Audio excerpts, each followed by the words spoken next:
Hello, Tom from EveryStepCalculus.com, EveryStepPhysics.com, and talking to you from San Diego. This is the physics problem, as you can see. Now, if you had this come up on a test, what would you do? What would you think about? Well, the first thing you think about, you see a spring, and if you had some way of getting to a spring calculation, you'd do that. Also, there's a ramp there that a block is going to slide down and hit the spring. Excuse me. Now they have L here for length, I guess, you know. And there's no length in here. No, they have the height for the ramp, and they have the mass, weight, and they have the spring constant for here. There's no L. So that's why I say you don't even read a problem. In my programs, you just take your pencil and you go to the right of your paper and you put M equals 0.5 kilograms.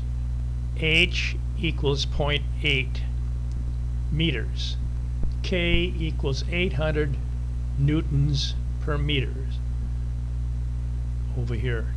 Okay? Then there's no discrepancy on the variables you're going to add or enter into my programs. So you go to springs. Anything with a spring in it goes to springs. Makes sense, doesn't it? If you could program, wouldn't you do that way? Yeah.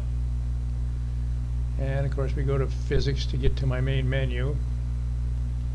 I'm at the A section, the top of the menu here.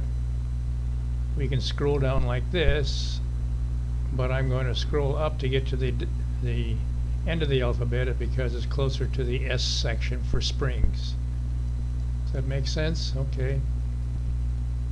So we're at the T's now. Let's see, we got strain, sprocket, stress. Here's springs. Okay. Now this is just like an index in your book. Much more valuable. When you get done with physics class, throw your book in the trash can. Always keep this calculator.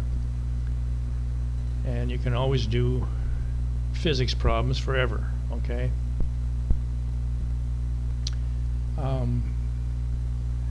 Generally, that happens in calculus more than physics because once out of college you never take physics again, but there's a lot of types when your partner or your wife or friend or somebody needs to take calculus over again, and that's where these calculus programs in this calculator will always be able to be available for your future conditions, okay? And for sure throw your calculus book out. That's worthless. It's worthless even if, no matter what case. Even if you're in engineering, it's worthless. So anyways, we're at spring calculations. And we're going to choose horizontal because it looks like a horizontal spring to me, doesn't it to you? Yeah. And we're going to scroll down here to mass, K, and H, because that's what you got on the side of your paper, M, K, and H. Okay. Now notice that spring constants here, they're asking for what's the compression of the spring. Well, spring compression in physics classes is the letter X, because it's on the x-axis. That's the way I figure it. But then physics, in its beautiful way, and physics professors also say X is for a vertical spring, for compressing a vertical spring. I say no. Or an angled spring. No. That's in the y-axis, so that would be a Y situation, okay, in a vertical spring. But calculus, it's an X. Or not, in physics it's an X value for the compression of it or stretch of a spring. So we're going to choose that. And I tell you a little bit about it, make sure we're at the right program. We have to enter the variables, press alpha first.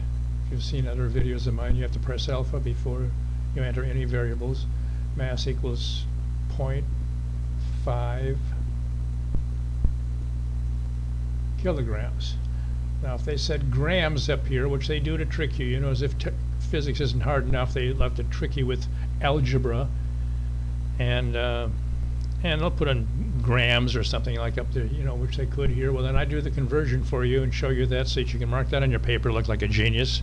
Everything you mark down on your paper, you get a couple points for. So make sure you do that. Kilograms is the correct answer. Spring constant, alpha 800 newtons per meters. Now notice I've seen in tests newtons per millimeters, newtons per centimeters, and kilonewtons, 1,000 newtons per meters, foot pounds they've had in there for the spring constant. Well, if any of those are in there, you just choose what they give you, and then I do the conversions for you, huh? Pretty neat there too, huh? All right, initial height is called at 0.8 meters. Alpha 0.8, number 2 meters. And we check it. You can change it if you've made a mistake, but I say it's correct. And here's the situation. Square root of 2 times mass times gravity times height divided by the spring constant. Now, if you knew this formula, you could, on your paper, do it correctly too. It'd be no problem if you knew the formula. Who the heck would know this problem, and how would you do that? Now, the nerds know about